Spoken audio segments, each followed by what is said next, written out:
Welcome on in. This is the RotoWire Fantasy Football Podcast presented by our friends over at Circa.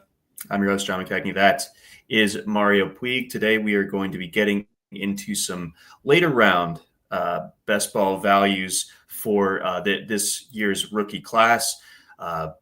So basically, got guys that are brand new that are going. We're kind of doing a loose line of demarcation, like mid eighth round, all the way to like the 12th round, and we're going to highlight some of those guys and talk about whether we like them at their new ADP or not. Some guys have really changed a lot since the NFL draft. Bhayshul Tuten, I think really kind of like rings a bell as someone that maybe was like your last round flyer that now you have to get in like the 10th, 11th round, something like that. So we're going to cover all that. But obviously the big thing this week was the NFL schedule release. And Mario, which team had the most epic schedule release video in your mind? I guess it was the Colts. Theirs was so epic they had to delete it, or they decided to do it anyway. I don't know if they probably should have just left it up. It probably would have been okay.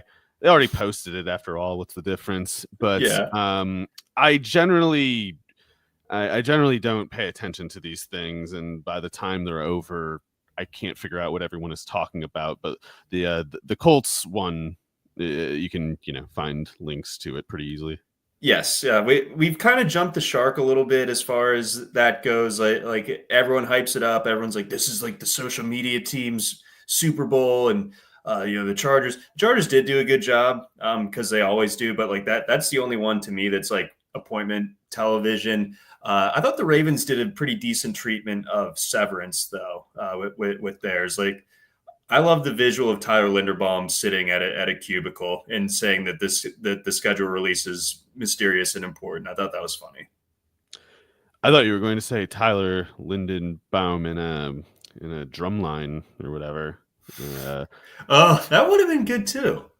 Or Tyler Lindenbaum taking a gun with a single bullet and looking for livestock. Yeah, I wonder who like the mill chick of the Ravens team is. I don't know what kind of well-coiffed mustache guy. Yeah, he could. Well, you have to put the mustache, tape it on, and then I think he has like the insane upper middle management kind of predisposition, I think. Yeah, roll tide. But as far as actionable stuff from the schedule release, it is a legitimately important data point in the off season. It allows us to kind of draft while being cognizant of being overloaded on certain bye weeks. It looks like week 8 is pretty busy as far as the buys are concerned. So if you started drafts before oh, sorry. I thought I remembered 7 having maybe the Ravens and anyway, sorry, I should have gotten this specific thing pulled up, but I remember there was like a team. Anyway. There was a couple teams where I had stacks with a couple things where I was like, "Ooh, I got to be more careful next time." Exactly. So that's the big thing to bear in mind. And then obviously, if you're kind of newer to best ball and you're trying to figure out your strategy, it is good in theory to have a team that has a softer perceived strength of schedule once you get into the fantasy playoffs, and possibly stack up games that are going to be played on week 17, which is obviously like the finals. But it can occasionally be a fool's errand. Don't let that be like your entire guiding light of drafting teams. But for instance, last year I thought, hey, maybe with the Packers and the Vikings playing in week 17, like it'd be good to kind of try to bear that in mind. And Sam Darnold wasn't so pricey in best ball drafts at that point. So like I was able to kind of corner that one. That was like a good example of it working out. But there are other times where there's a perceived great game for fantasy in week 17, but for one reason or another, it doesn't work out, or just because of the way that the market rates are for players in said game, you're just not really going to be able to stack that game as much as you might like.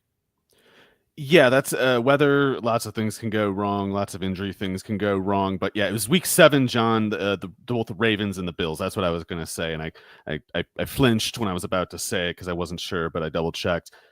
Ravens and Bills, both week 7. Bear that in mind. Yeah, the Ravens have a crazy first 6 weeks of the season. It starts in Buffalo. There's a Chiefs game in there. There's a Lions game in there as well. I think the Rams at one point. So they're definitely getting tested early this season. But while I may not have the most elevated specific thoughts on the schedule release, our guy Jerry Donabedian does.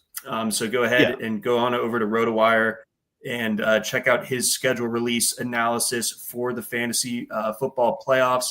If you're not subscribed to RotoWire, first of all, what are you doing? Second of all, go ahead, get that nice little 15% promo off any RotoWire product. Go to rotowire.com, use that code ROTO15, and bada bing, bada boom. Now you got 15% off. Now you can get behind the paywall, read Jerry's stuff, and dominate your best ball drafts. But speaking of dominating your best ball drafts, Mario, we got some rookies. I often do. Did I cut out there for a second? My internet might be a little screwed up. I'm not sure. I'm getting a little choppy here. Sorry. I don't know how to tell these things though. It's okay. I think mine might have. No, real quick okay. detour. Wisconsin's supposed to get annihilated with weather. I don't know if things are screwed up, like preemptively for that or something. I doubt it. I'm just going to assume that my computer is being annoying, and we're just going to have to press on. Anywho, let's start it out looking at some rookie ADPs. Start things off with Jayden Higgins. His ADP just inside the top 100. He's a day 2 pick, obviously, out of Iowa State, one of your favorite guys early on in the draft process. And, his stock has gone up a decent bit. His ADP is checking in at 98 right now on Underdog. Your thoughts on the new ADP for Higgins? It's a little tougher to pay than before. I believe he was in like the 120s or 130s before the draft. And that's one of those things that's just confusing because it's like, where did everyone think he was Higgins going to fall to the 4th round? Is that what they were thinking? Why would Higgins going in the 2nd round push him all the way up into the 8th, I guess, roughly? I guess people could be high on the landing spot. I definitely am a Stroud fan, and Nico Collins has had really bad durability trouble. Christian Kirk has had, to a little bit lesser extent, some durability trouble. So I guess you could look at Houston and imagine if an injury happens to Collins or Kirk, maybe Higgins just can be in that category of above average starter who's the lead target for an above average quarterback. And if that would happen, then I think it's kind of easy to look at 8th round and see like, yeah, that would probably work. But if Collins and Kirk both stay healthy most of the year, I think that's a little bit pushing the line of what I'd want to pay for Higgins. I guess it's a little easy for me to say that when I've got like a decent number of shares from, I guess, before the draft. But in the meantime, I think I'm inclined to look at Higgins and sort of figure maybe more when I'm if I'm doing like a CJ Stroud lineup, if I'm targeting a Houston stack. I definitely want him in that. I just don't know if I want to put Higgins into my like wide receiver 4 spot on my depth chart, which a lot of people would be taking, even at 98, a lot of people would be taking Higgins as like a wide receiver 5 or 6, but I probably won't be. I'll probably be taking too many running backs to do that. So what is your vision then of this Texans offense as far as like their base loadout? Are they going to be a 3 wide receiver base, and does Higgins get one of those starting spots opposite Collins? I think that seems to be what needs to happen in order for Higgins to be able to return value at this new price tag. Yeah, I wish I could ask Bobby Slowick about this, and also maybe Grill or tap the phone lines of Nick Caserio to figure out like what exactly was going on with the Texans offense last year, especially relative to 2 years ago. Because 2 years ago, they did a lot of I formation stuff. They had Andrew Bech, I think, playing a lot of fullback snaps. And then last year, as if to make directly room for Stephon Diggs in the lineup, they kind of deleted the fullback and created a slot rep that Diggs took. And I don't know if Slowick was in on that. That might have been like a top-down kind of thing, like Caserio saying to Slowick, by the way, we're getting Diggs, so get rid of that fullback. And maybe that's part of the rift, explains part of the rift that occurred between the team and Slowick. But it seems at the very least like the Texans aren't going to do a 2 tight end base. Their tight end 1 is Dalton Schultz, and in my opinion, he's clearly not an acceptable starter. So I would certainly say, based on the personnel that Texans have, the 3 wide base with Kirk in the slot, Higgins boundary opposite Collins is pretty clearly their ideal loadout. But sometimes you just can't tell. Sometimes you get even teams that have bad tight end depth will sometimes get into a season all of a sudden and be like, by the way, we love our 2 tight end sets. I don't know. I'm hopeful that it's not the case with Houston. I'm hopeful that they put Kirk and Higgins both on the field at the same time because, not to jump too far ahead, but there's also another Houston receiver they got to find some reps for. They do, and that's one that I've been drafting a decent bit just because of the ADP being a little bit easier to stomach. But it is admittedly probably a little bit tougher for one Jalen Knoll to get on the field. It's going to take probably a Christian Kirk getting a little bit dinged up, at least we think, but we'll see. But a sort of ADP toss-up is created now among these rookie receivers. I think if you're looking for a wide out at this range and you're not interested in someone like a Michael Pittman, he's kind of like the only like other receiver going in this direct range. You're going to be choosing between Higgins and Tre Harris, who goes just a little bit after Higgins, his ADP climbing at 100.4, whereas Higgins, again, 98.1. So what do you make of Harris in a vacuum? And then, what do you do when you're posed with that toss-up between the two of them? I would go with Harris over Higgins generally, maybe like, I don't know, 60-40, definitely not more than 70-30 split. I just think, though, that whereas in the case of Higgins, you almost certainly need Collins to miss time to get the lead of the boundary production, right? In the case of Kirk, you need the injury to get more slot reps available. In the case of the Chargers, I feel like there's just an open runway at that boundary rep, and there is just Ladd McConkey otherwise in terms of established targets, and even Ladd quite durability challenge to this point. So as much as I would be nauseated to see it for Ladd, I'd be nauseated to see Tre Harris be the wide receiver 1 for the Chargers for any given game this year. It could happen. If McConkey's out, I think Harris is their wide receiver 1. I guess the other disclaimer I get that the background info there is like, clearly I am not high on Quentin Johnston. So if you're as low on Quentin Johnston as I am anyway, I think you can be quite high on Tre Harris, even if you're also high on Jayden Higgins. Yeah, I think that that's like the interesting depth chart read here, and I think a bit of like the tiebreaker, whereas Higgins is going to be competing with guys like Nico Collins and like Christian Kirk. Harris plays that different type of role than Ladd McConkey employs or is employed in, and there really just isn't a ton of competition. So like you said, I think that you nailed it when you said open runway when it comes to Harris and his path to getting on the field. And the Chargers obviously needed some help on the boundary. That's why they drafted Harris, and I think that he's a prospect that was pretty easy to like. I thought coming out of college, pretty dominant at Louisiana Tech, and then continued to on a per game basis be really, really good at Ole Miss. So I like what he brings to the table. And I think that the fit within this Chargers offense, I think, people might be a little bit worried about this scheme in the sense it's like, hey, the Chargers are a little bit more run heavy than the Texans, but they're still going to have to throw the ball. They still have Justin Herbert, so the targets are quality. And I think that, it's reasonable to project Harris to be like the second leading target getter in this offense.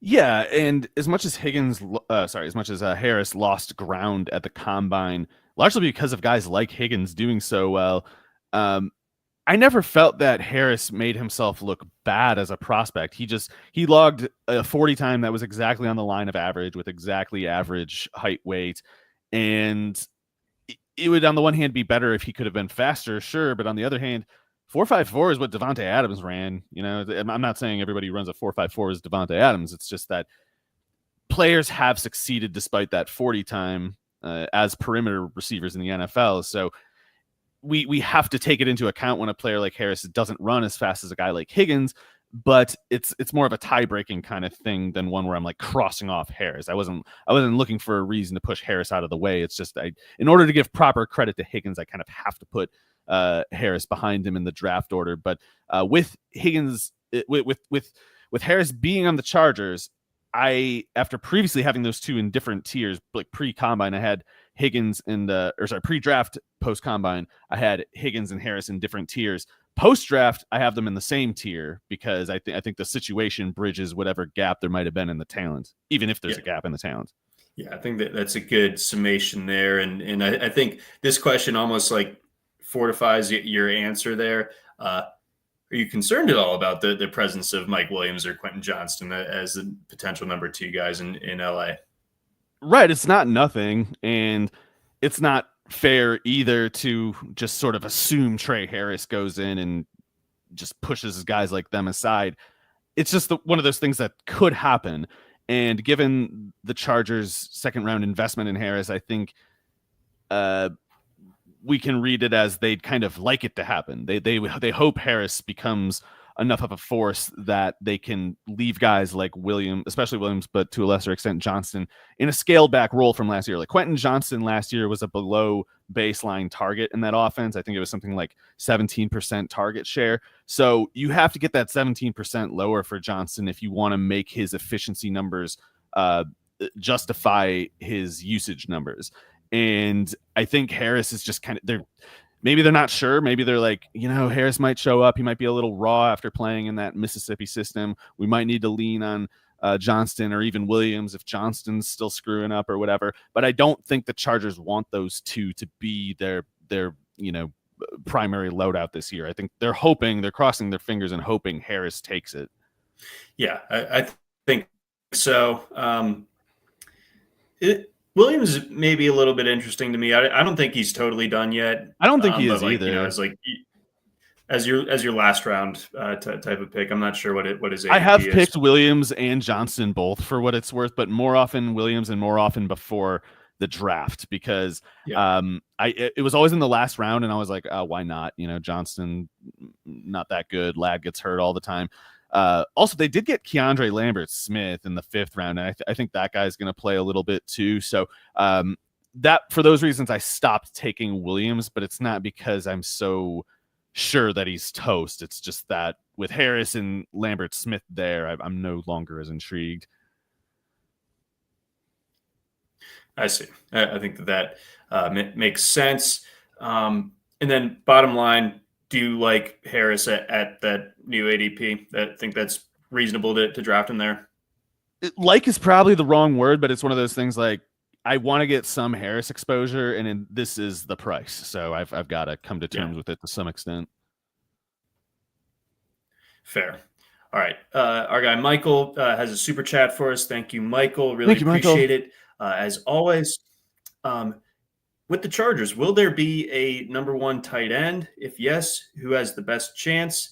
And also, getting Gadsden in the 9th is a good value, yes or no? Like 9th round of a rookie draft? I'm not sure. That would have to be a dynasty scenario for me. Okay. I think Gadsden's sort of an ideal in a rookie draft 4th round. If you can get him, that'd be great. Otherwise, probably 3rd round. He goes often, and that's one of those cases where he's either not going to play or Gadsden will at some point play and pretty much be valuable in fantasy because he's he's a pass catcher. He's not, if he's playing, he's catching passes. But if he's not playing, of course, that's its own problem. And we don't know what the demands are that the Chargers might have for Gadsden to get on the field as a rookie. They might say to Gadsden, like, we're not expecting you to block. We know you're not that kind of tight end.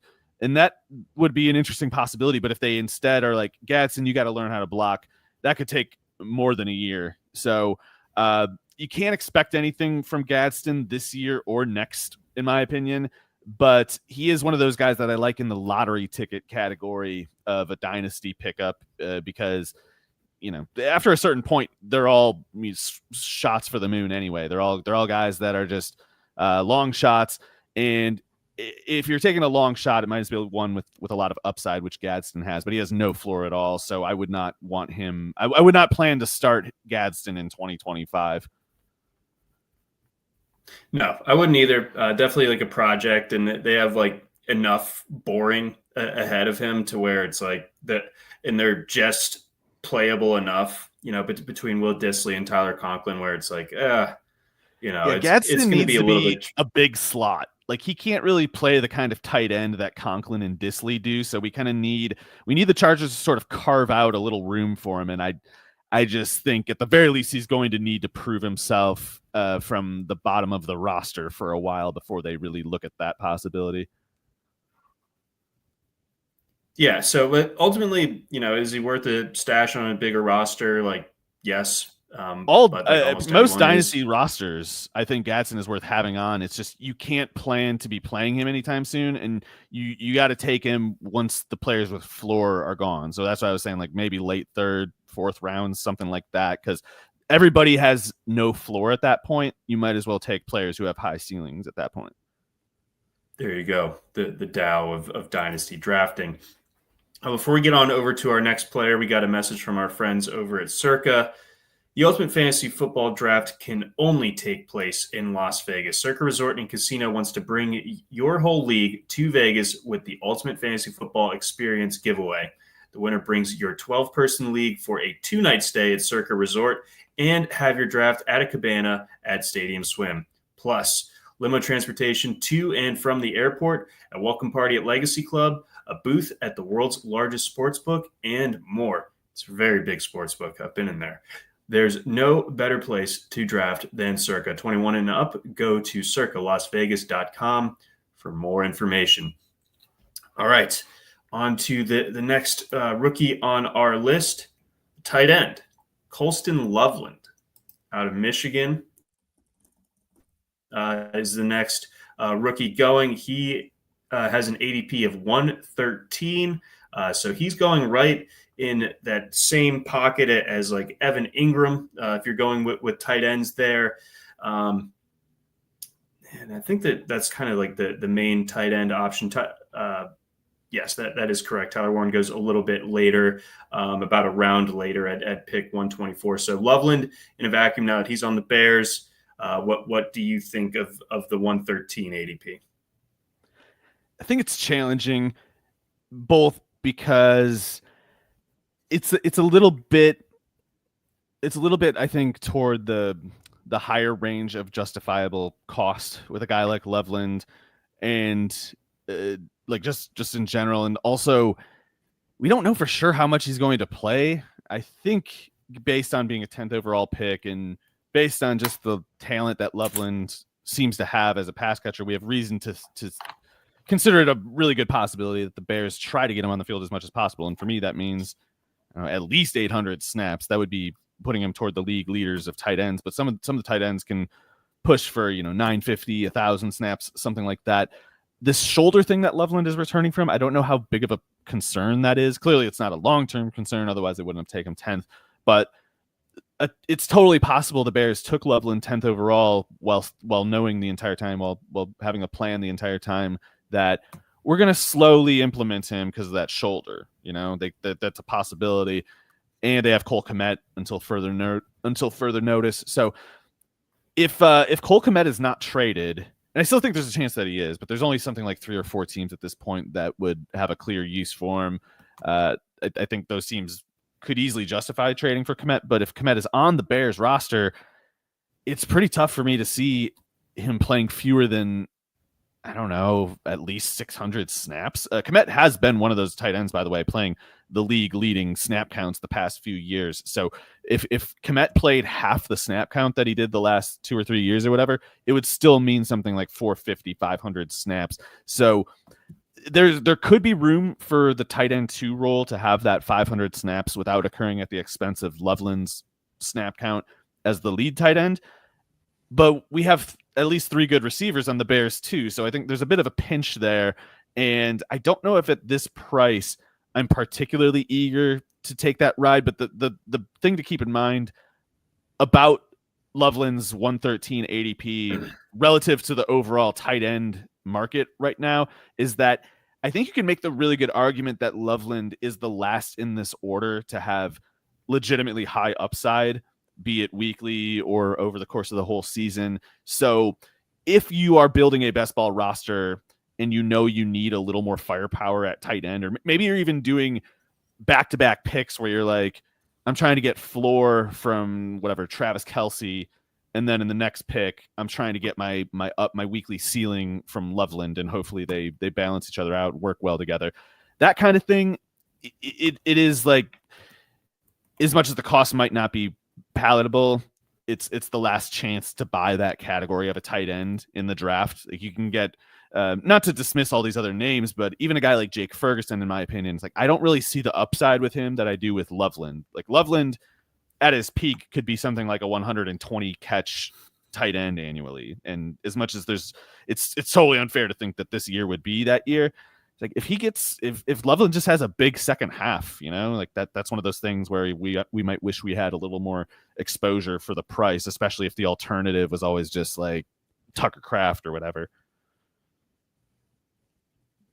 Yeah, these guys, like, you can't always expect him to start fast, but once he gets his footing, the Cole Kmet detail is definitely a tricky one that we're gonna have to see play out. But once we get into November, December, Loveland a little bit more established. I think that like you said, the upside definitely should be there. I've been just mostly taking Evan Ingram there. I've been taking a lot of Ingram.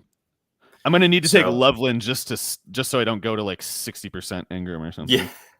Yeah. So he'll need to like kind of be my like exposure speed bump there. But I think you make a good case for Loveland, where it's going to be a lot of pretty wide range of outcomes. But the good one, I think there's reason to believe that it could ultimately come to fruition.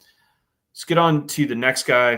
Talked about him, or just mentioned him at the beginning of this segment, but Bhayshul Tuten, the rookie out of Virginia Tech, really fast. Speed is absolutely his calling card, and he enters a backfield that I think is just really difficult to parse. I mean, we're the biggest Travis Etienne guys. I think we would both admit that things haven't gone exactly according to plan, but they also haven't gone exactly according to plan with Trevor Lawrence either, or the Jaguars generally, except that one season since they came to the league.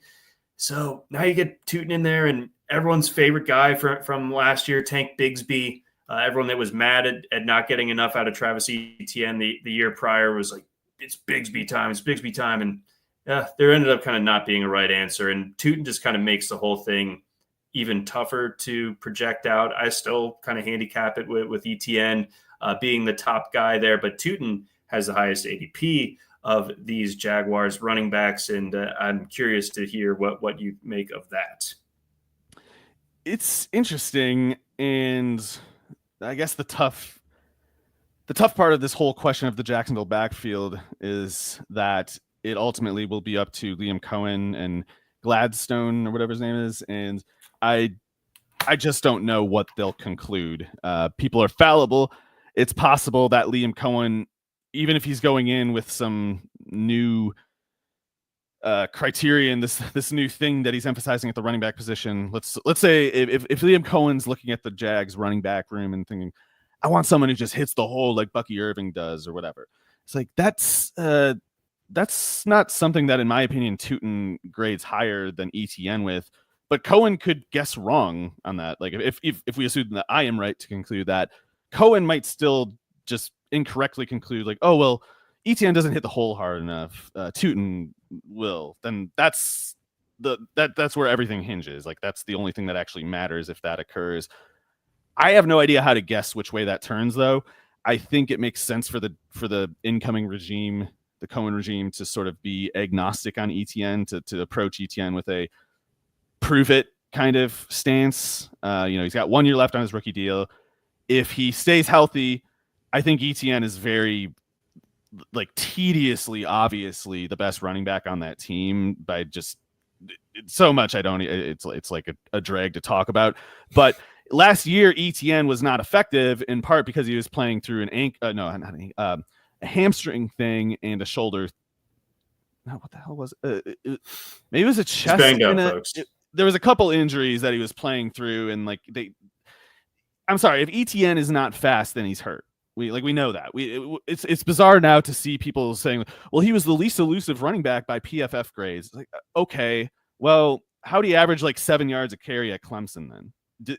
Just try to materially engage these questions and not just like defer to these things that occur outside of time and space. Like, just look at what ETN has done with the football, and then come back and say he's the 53rd most elusive running back with a straight face. No one would do that. And yet you have people saying these things because it's like they're given permission by these robots that they go to the robot and they say, what should I do? And it says, like, ETN is the 53rd most elusive running back. And they're like, oh my God. And they go draft whoever else they draft, whoever else the Jags draft, who in this case is Tuten. But the people who are driving the market this way don't know who any of these players are. They don't know who Tuten is. They don't know who ETN is. They see RD4 or overall draft pick. They input it. They input these various things, and they come to the conclusion like, well, I got to take Tuten because, look at what happened with Bucky Irving last year. He was a 4th round pick, or Tuten was a 4th round pick.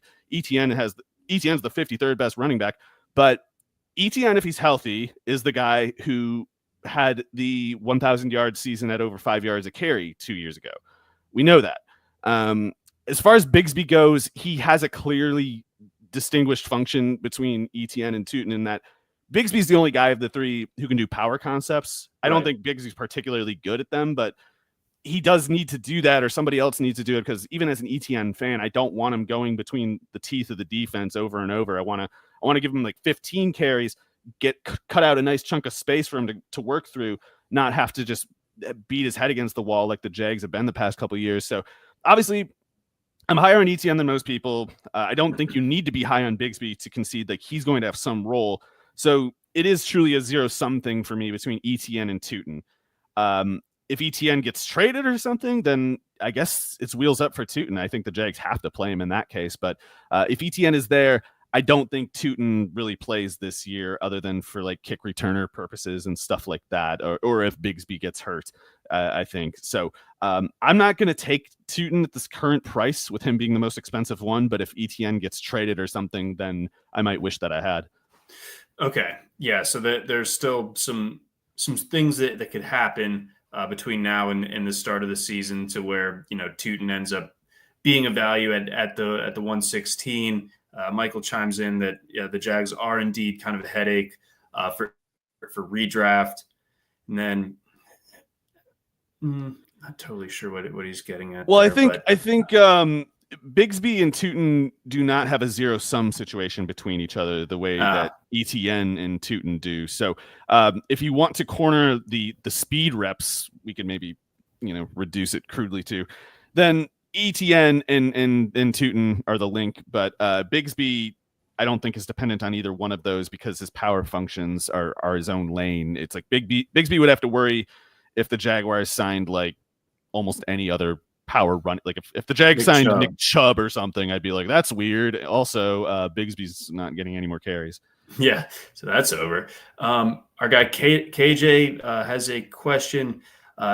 So if he were to punt on tight end until very late in the draft, who are sort of your end game tight end targets? I know we've mentioned Chigo Okonkwo as a guy we like as far as like these really late tight ends are concerned. I like the player that is Jatavian Sanders. I just don't know how much Bryce Young throws to tight ends to where that's going to be worth it. Are you drinking the Kool-Aid at all on Terrence Ferguson? I don't know what to make of that one. The McVay variable makes it impossible, in my opinion. The tight end people, the blocking people, really did not like Ferguson pre-draft. Mm-hmm. So it's possible McVay sees Ferguson specifically as a big slot guy, and if so, and if Ferguson doesn't need to block, he could be quite valuable. But if McVay does, and this would be also easily, this is totally classic McVay thing too.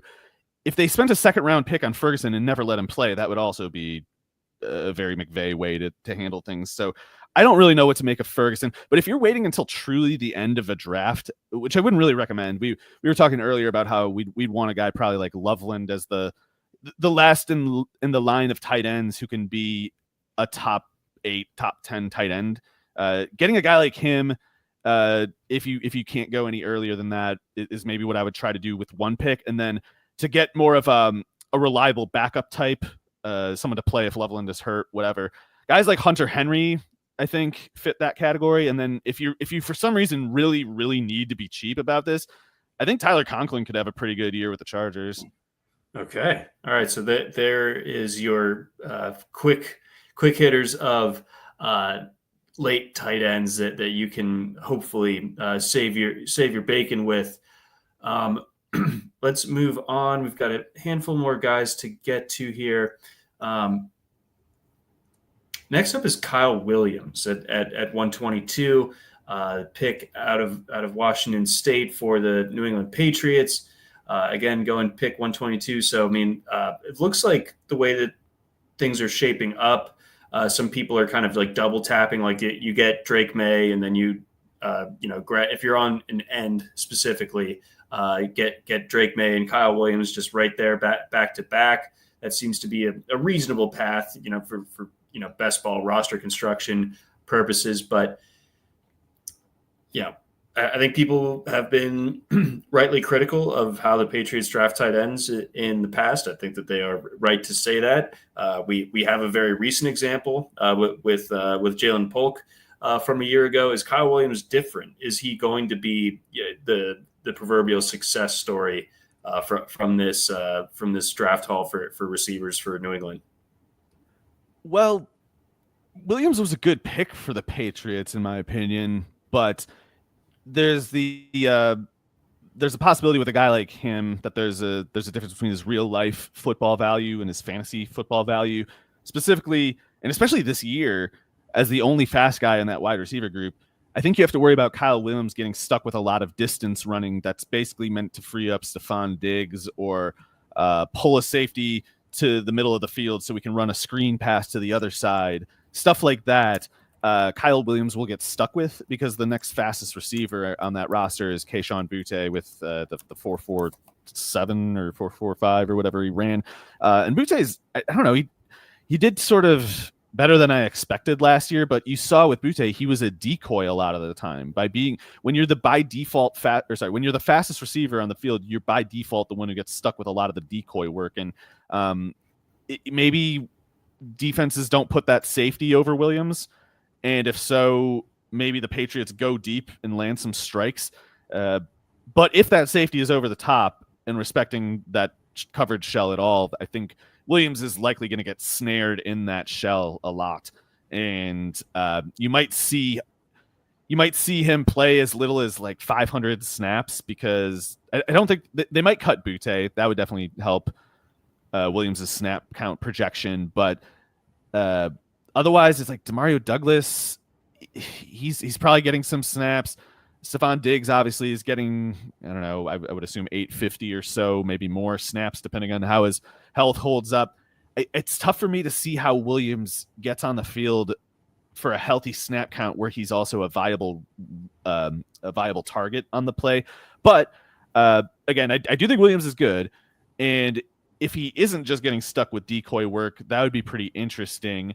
And in the event that, I don't know, I'm trying to think, somebody like Marvin Mims is maybe someone you could point to as the type of general player Williams is. And, you got to guess for yourself, I suppose, what you expect a guy like Mims to have done with the situation with the Patriots. Like, I happen to be very high on Mims, but you saw how even if you believe Mims is good, a good player like him can get slow rolled for just for very like annoying reasons.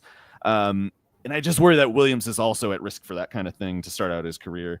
So in your mind, we did this a little bit with the Texans earlier, but what does the Patriots base loadout look like as far as personnel at the receiver spots go? So the part that I never like to actually recall and think about is that Mac Hollins is probably going to play a lot of snaps at receiver for this team. I don't know why. I guess it's the barefoot thing, not using silverware thing. I would have sort of uncharitably assumed Mike Vrabel would love that bit, and what does he do? So I do think Vrabel's a good coach overall, but it's like acting like a caveman cartoon should not be enough for you to be like a free agent target at receiver. You'd have to catch some passes. Hollins. If Hollins is playing so many as 400 snaps, it indicates, I think, a serious run-heavy intention in the Patriots offense. So I can imagine Diggs having a pretty high target share from a base loadout that probably has Hollins and Diggs in 2 wide, and then in 3 wide, maybe you put Williams outside in the Hollins spot, and maybe the slot rep just turns into Austin Hooper or something, or DeMario Douglas. I don't know. It's not. I'm not that excited for this offense, even though I am pretty optimistic for the team in general, and I really like Drake May. I like Mike Vrabel, a handful of other players in this offense, but I'm not convinced that there's going to be. I'm not convinced it's going to be easy to harvest fantasy utility out of these players, because it's going to be kind of a very horizontally distributed approach. Like there's going to be a lot of guys chipping in, but other than Diggs, I don't know who has a route to volume that scales up at all. Yeah, honestly, just personal preference plus, experience in the system plus, or with the team and everything. I've mostly just, if I'm taking Patriots, it's Hunter Henry and Pop Douglas, and that's kind of it. Like I don't know. Henry's my only guy from and Ramondre Stevenson I've taken a couple times, but everyone else is either just like too expensive or not going to play enough. Yeah. So, but Javon Baker happened last year. Jalen Polk happened last year. Like things can go wrong for Kyle Williams to the point where I'm a little bit leery. To say the least. We got a couple more guys here. Let's grab Tyler Warren. So the other big rookie tight end out of Penn State. Kind of a tricky projection as far as what things look like for him at the next level. It took him a long time to break out at Penn State, although you can be charitable in the sense that Theo Johnson what was there at State College, so it's going to be tough. Strange too, right? So that there were guys. He had to wait his turn. And, respect to him. Instead of transferring, he, stuck it out, wanted to play at Penn State, and was Mr. Everything as far as their passing game was concerned this past year. But that was an offense or passing game at the very least that doesn't look like an NFL one. Now he goes to Indianapolis, where they're having trouble getting Michael Pittman, Alec Pierce, Josh Downs fed already. And, they spent the high pick on A.D. Mitchell that, proved to be absolutely nothing last year. So Warren obviously plays a different position, but I don't know. It's an offense that I have a really hard time buying the passing part of it. I love drafting Jonathan Taylor this year. Warren, not as much. Right. I think you can be high on Warren as a player and still quite concerned for his fantasy projection, especially in the short term. I do think you can believe Warren is a talented enough player that at some point his career will take off. And at that point, he could be one of the best tight ends in the NFL. In the meantime, though, I think the problem is that the Colts, Chris Ballard, whoever, they hypothesize that, well, the reason we're not getting any production from our tight ends, in 2024 or whenever, is that the tight ends aren't good enough. And it's true that the tight ends were not great there. Drew Ogletree, I don't really know what that's about. I do think Mo Alley Cox is good, unironically. But the problem either way is no tight end would have done well as a receiver in that offense last year. And we know that because the tight end because the quarterbacks couldn't complete enough passes for a tight end to do anything, or at least you'd have to reduce Michael Pittman to a 50 reception annually kind of receiver to subsidize this usage for the tight end. The way that the tight end produces more than last year is by getting better quarterback play so that a tight end can even at least theoretically catch passes in it, which last year, and I worry in an indefinite ongoing kind of way, was not the case. It's like it just doesn't matter what they do. It's not, the ball isn't getting there. It's not. And if it does, it's too late or too early. It's not happening. So I have no doubt that they'll make some specific attempts to get Warren going. I know Ballard is the type who's going to lean on Shane Steichen and saying, can we cook up something for Warren so that I can, call my whatever SI writer friends and pitch Chris Ballard's smartest man in sports type article that I could maybe speak to them about, something like that. And they'll try, but you have Pittman, Downs, Pierce, Mitchell. There's going to be discontent somewhere. There's going to be like a tension somewhere unless they can get a quarterback all of a sudden who can complete, attempt more than 30 passes in a game and B, complete more than 15 of those 30 passes. You got to clear that hurdle, and nothing else really matters until then. And I'm not sure that hurdle's getting cleared this year between Richardson. I really doubt it. Ballard is the new Balky. Balky? Man, Balky 2.0. He's not as good, to be honest. It's not as good as Balky. It's not as good as the first one, but it's still pretty good sequel. Like Mission Impossible 2 or something. Let's see. Jack Bech, receiver for the Raiders. So much of the targets were tied up to Jacoby Myers and Brock Bowers last year. They have a better quarterback situation now, obviously, with Geno Smith coming in. So we think that there's room for more pass catchers to be supported. They also have a run game that should be much improved with Ashton Genty being there. What does that all mean when it comes to Bech, who's a guy who interesting career, was kind of like a receiver tight end hybrid when he started out at LSU, really kind of broke out this past year at TCU. I think he was at TCU for 2 years and didn't do a ton the year prior, but either way, tested well enough at the combine to where the Raiders were sold on him. Is his ADP just fully explained by the fact that there just wasn't like a spoken for third option in this offense, and therefore we just assume that he's going to be that? I think it's more so people deferring to the draft stock, the draft capital of the second round, because obviously a lot of rookie receivers can make an impact, but especially when they're in that first 2-3 rounds, those are guys who oftentimes have big rookie seasons and almost always have a lot of playing time by their second or third season. So a person who does not look at the actual Raiders depth chart and doesn't even know who Jack Bech is could pretty easily sell themselves on the conventional reasoning of like, well, he was a second round pick for a team that's going to lose a lot and probably throw a lot of passes. How wrong can it go? And there's something to that. But the thing you got to remember, or to some extent anyway, you have to factor in the fact that Pete Carroll will keep a game slow if that's what he needs to do to keep it close. Like if you're going to come in and just obliterate the Raiders, 40-0, then Carroll will go full Bourbon Bowl if necessary to make it 20-0 instead. And so he's not getting into these 3-4 wide shootouts. Like it's just not happening. Like they're going to run the ball and they're going to try to make the game slow so that they can go into the fourth quarter with it being a 1-score game. That's all he's trying to do. So the idea that like, well, if the Raiders fall behind by this point margin at this frequency as they're projected to, then they would have to respond by throwing the ball this much in response.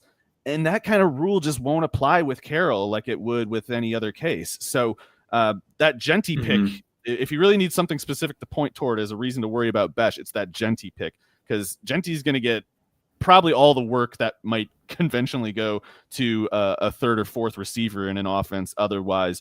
And in the meantime, I don't even think Bech is going to be in their top 3 receivers. I think you're going to see Tre Tucker get a lot of decoy work to clear out space for Jacoby Myers and Brock Bowers, who, by the way, are your other 3 route runners in a 3-wide set, because Bowers is in the slot so much. You have to factor in another tight end taking inline reps at the expense of what would otherwise be the 3rd receiver. So that's Bech. So I think Bech is a slot guy for the most part. He's quick, not fast, makes tough catches over the middle and stuff like that. But that also sounds a lot like Jacoby Myers and Brock Bowers to me. So I'm not convinced Bech has a role in this 2025 Raiders offense. I'm still holding out some flickering hope for Tre Tucker also. So, yeah, I like Bech the player enough, but I don't think I'm going to be overly invested in fantasy, at least this year.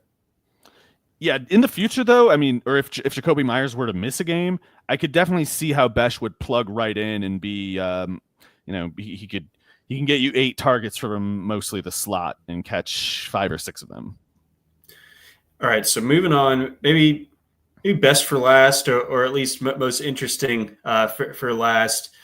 This guy's got the green arrow next to him on the RotoWire Bestball ADP page. Again, check that out if you haven't already. We've got live ADPs from a bunch of the best Bestball sites out there. So I'm sorting it by Underdog. That's where we do a lot of our drafting, Mario and I.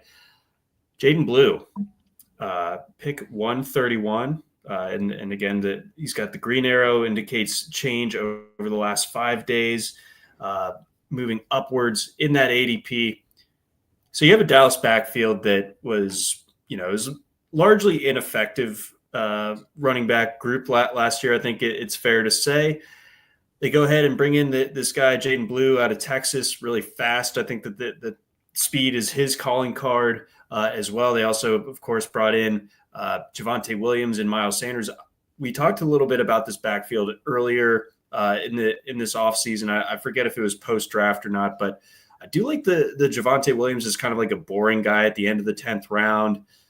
Jaydon Blue, though, the exciting one, goes about a round later. Is that worth it? Is this a situation where you would consider, like, if it shapes up right, like just grabbing both of them, both Javonte Williams and Jaydon Blue, or what's your read here?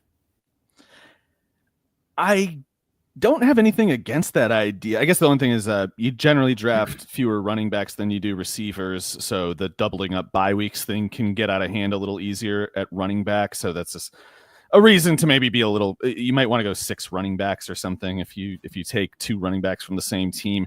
But in terms of just their respective projections at those respective prices, I don't see anything wrong with Javonte Williams there or Blue where he was. However, I think you're going to potentially see in the upcoming weeks Jaydon Blue start to even up and maybe even jump ahead of Javonte Williams in the ADP. That's mostly because the memo kind of got sent. The media memo got sent. It started with Saad Youssef of the Athletic. He's been a Dallas area beat writer for some amount of time, and he projected that Jaydon Blue would be, at some point in the year, both the lead running back in general and the leading rusher specifically among the Dallas running backs. And then I saw PFF had some guy post something a day later about Jaydon Blue could be PPR gold. And so once the ball gets rolling like that, once the memo kind of starts doing its work and the narrative sticks, you'll see the markets respond in an almost dutiful way.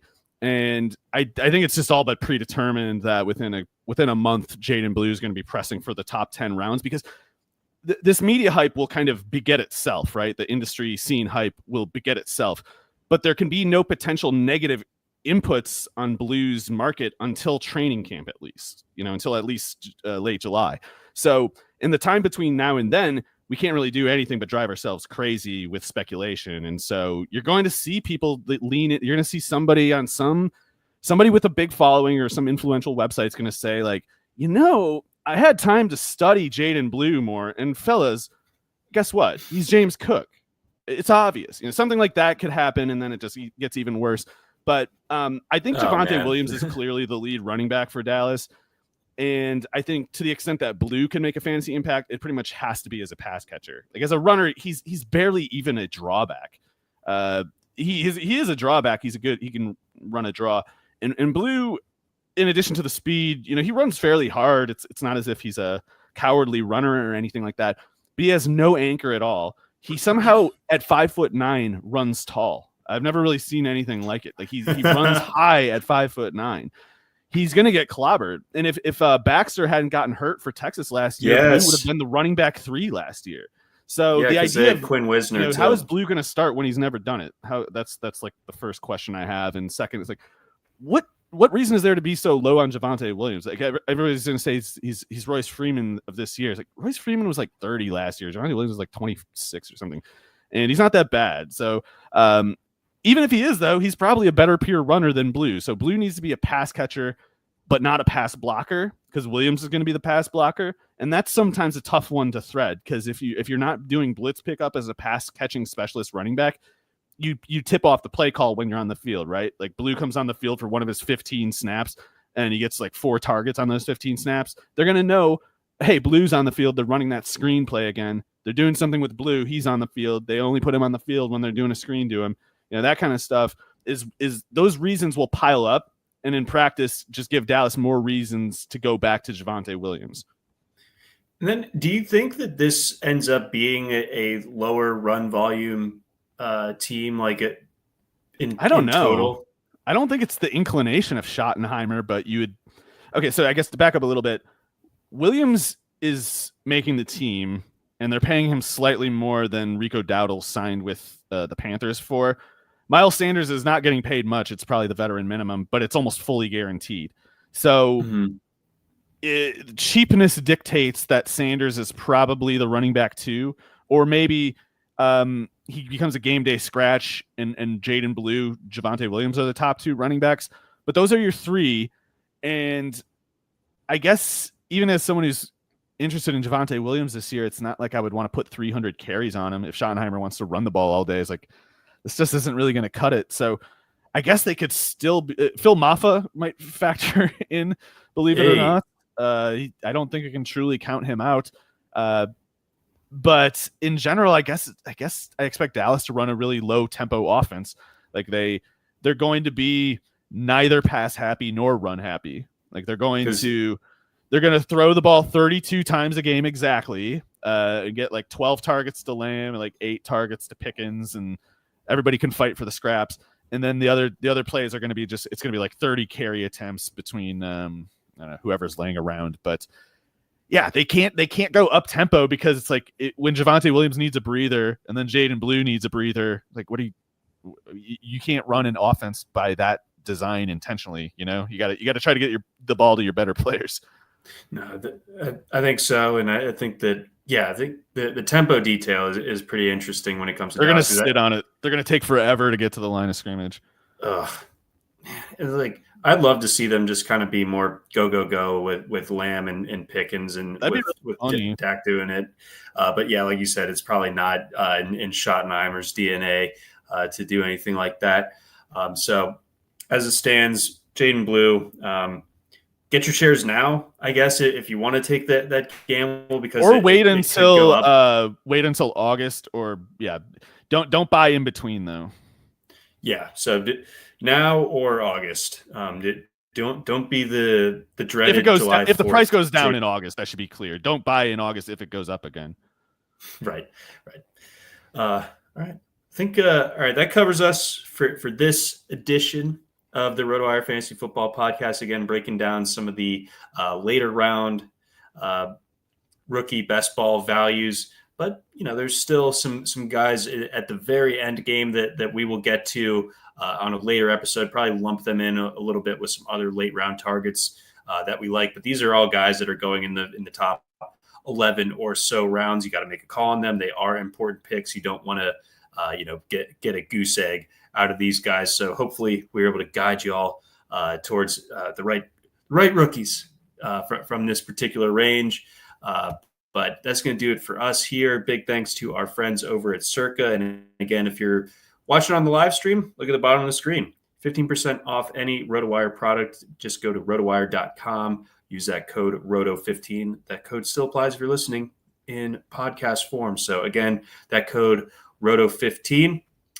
For Mario Puig, I'm John McKechnie. Thanks for listening.